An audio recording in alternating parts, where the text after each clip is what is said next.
Reaction yield is the actual amount that the chemist gets after the reaction is all over. Let's face it, like I said, if you're making sandwiches, you might drop a piece of salami on the floor and then it's gone.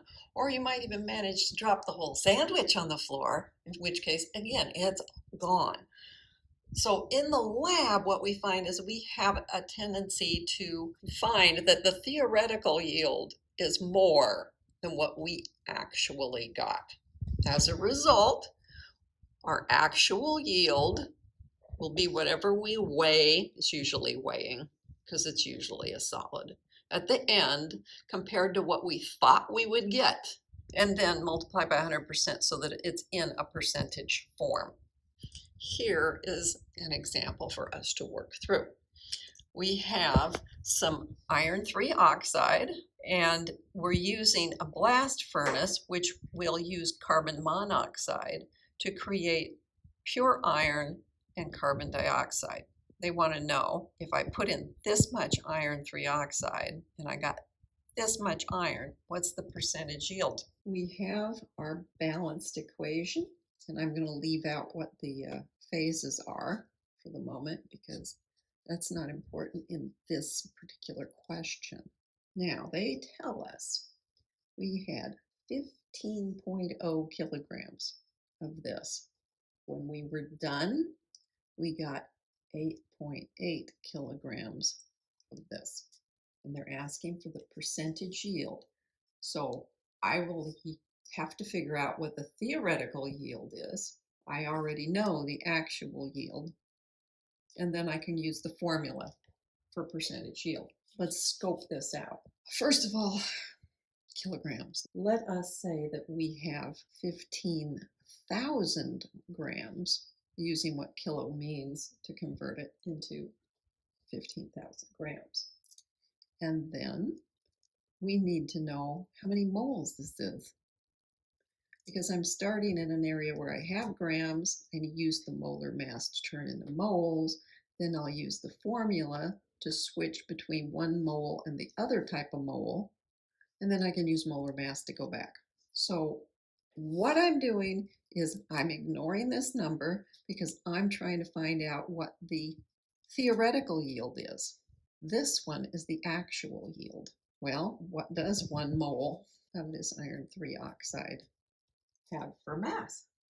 If you go do that using the periodic table and add it all up, you'll find out it's 159.7 grams per mole. Notice I put it in like this because I'm trying to cancel out the grams. And remember, that's because whenever you have an equivalence statement, you can make either way, one over the other for your factor. So I've stacked it up this way. This will put me in moles of this. But I'm interested in this. So I get 2 moles of iron for every 1 mole of the iron oxide. That follows right from the numbers here. And if there's not a number, it's a virtual 1. So now we're done with the iron oxide. Oh, I have one more step. I have to go back to grams, right? So what does 1 mole of iron weigh? You can check your periodic table and you'll find out it's 55.85 grams. And now you see we've canceled mole and we've canceled iron, although we started with iron here too. When you get all done calculating all this, you discover that you get this kind of an answer. This is how much I expected to make. So this was the theoretical. I only have one more thing to do. I'm going to put actual. This is in kilograms. So then I'll make this 10 point, I guess I'll round it to 5 kilograms times the 100%. And we get 83.8%. And the last thing we do is we say, oh wait, this only had 2 sig figs. So I had better round it to 84%. I'd like to say a little bit more about percent yield. Since you are comparing actual versus theoretical, the theoretical yield's the maximum amount of the product that can be produced. The actual is the amount that you got. And nevertheless, it is said here, generally less than theoretical yield. Well, how could it possibly be more? Because this said it was the maximum. Well, it turns out that you might not have it purified. And in many cases in the lab, the last thing that you do is you dry it out. If you have not removed all the water from your product, you're going to end up saying that you got more mass than you actually did. And sometimes you'll end up with a percent yield that's over 100%. And at that point, you can solemnly swear that it is not dry, or whatever other things could still be mixed into it because of your purification process. They're still in there. Lastly, star number 10. We have a balanced equation for making ammonia, and if you check, there's 2 nitrogens, there's 6 hydrogens, so it is balanced as it appears here. The question is, if 18.2 kilograms of ammonia, there it is produced by a reaction mixture that initially contained 6 kilograms of hydrogen and an excess of nitrogen, what's the percent yield of the reaction? All right. And we have a little bit here that mentions what's going on. We already know the actual yield. And because there's an excess of nitrogen, we're sure that hydrogen is the limiting reactant. So we won't have to do this twice to find out what the maximum amount is. We'll just work from hydrogen and find out what the maximum could have been. And up here we can see the stoichiometric ratio, NH3.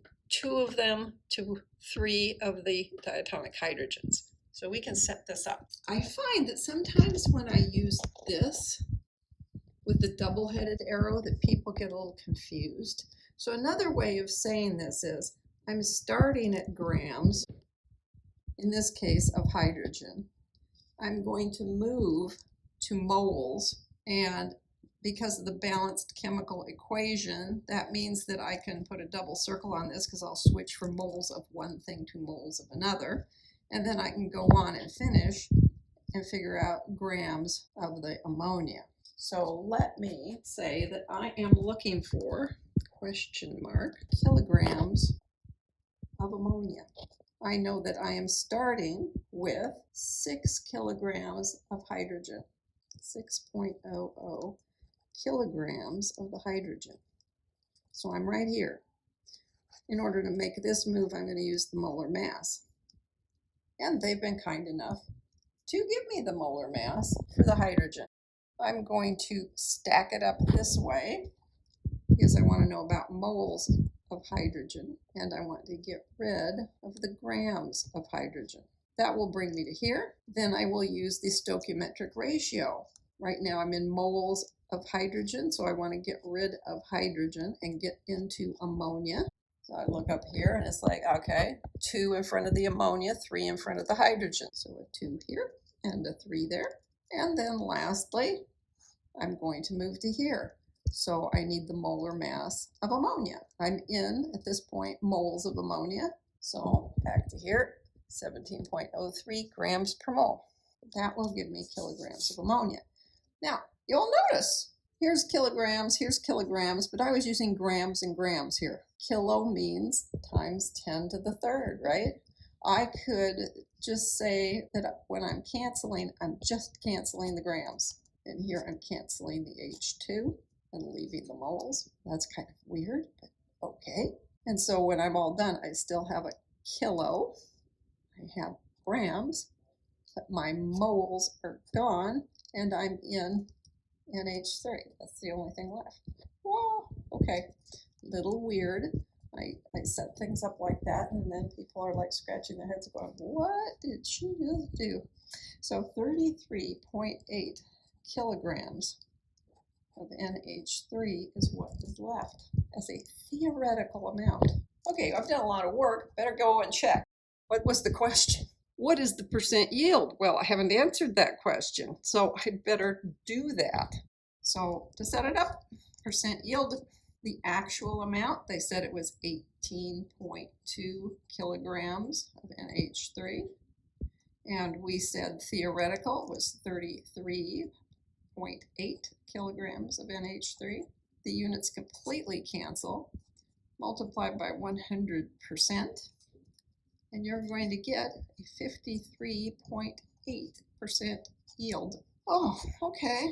Well, it is what it is. I do want to say just a very odd little thing about the symbol percent. The word percent literally means per 100, right? Or divide by 100. Now look at this. There's a slash that goes across. There's a slash that's going down. And then there's 2 zeros. Somebody got tired of writing it like this and they got a little sloppy. The next thing you know, you've got a new symbol.